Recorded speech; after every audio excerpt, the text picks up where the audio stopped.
Dude, the feeling of fuck this shit is so real right now. I know everybody's feeling it. Everybody's going through like their own personal unique hell. Those that are awakened, at least. And if it's not you going through it, you're probably a witness to a loved one going through it.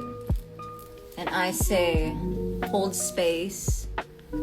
All these crazy planets and transits with fire energy, yes, acknowledge the energy, but be careful with reactions and decision making. I truly believe there's healthy anger, and people don't talk about that enough. And they say anger is a secondary emotion, so there's usually something underlying that, right? It's really easy to get angry. Now, for others, like me, and a lot of empaths and people pleasers, we have never really given ourselves permission to be angry, or at some point in our life, or our childhood or young adult life, we were told that it was inappropriate to be angry.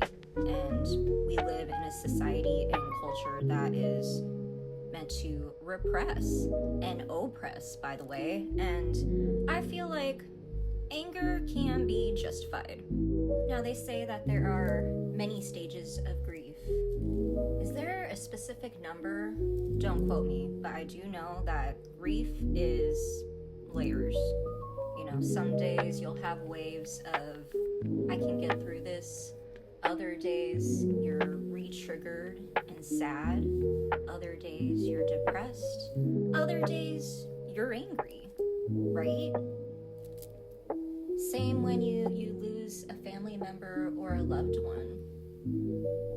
Just the feelings of loss is something that humans have always had a hard time comprehending with. As I'm rambling, can we just take a moment to have gratitude if you have at least one friend or connection in your life that you can sit in all those feelings, all those overwhelming feelings of grief, every single one of them, and someone is able to sit there with you in the darkness. And not that misery loves company, someone that wants to lift you up and see you win, but will also stay with you basically at the bottom until you're ready to get out. Most people are fighting battles that you have no idea about. And if you have at least one friend or connection that you can do that with, consider yourself blessed.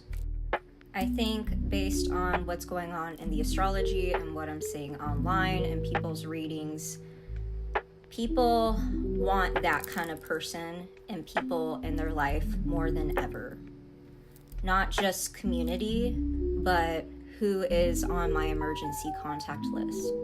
Who do I call when I'm at the bottom of the barrel and sitting with all these icky feelings that we usually don't want the rest of the world to see? That has been our normal when we were in Pluto and Capricorn. Now come Pluto and Aquarius. The economy is so bad. Friends are considering investing into their friends. People are so suspicious of partnership and marriage just because of what has been fed to us. The American dream, right? And sadly, unfortunately, I'm only talking about just my experience in my general area and the United States, but the world is so much bigger than that, right? And seeing how much we are all impacted by other leadership choices, right? So you'll hear through the grapevine of the witch community, the spiritual community, what have you. Fall of the patriarchy. Give it to the matriarch.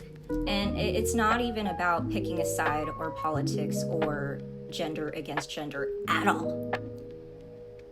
Miriam put it in a different way, and she said kinship value system, and I think that's also a great way to put it as well. Now, where am I going with this? Honestly, I have no fucking idea. No idea. Your guess is as good as mine. And that's coming from a psychic that can read cards, but do we know everything? No. A lot of us are blocked from the details of stuff, but we know enough.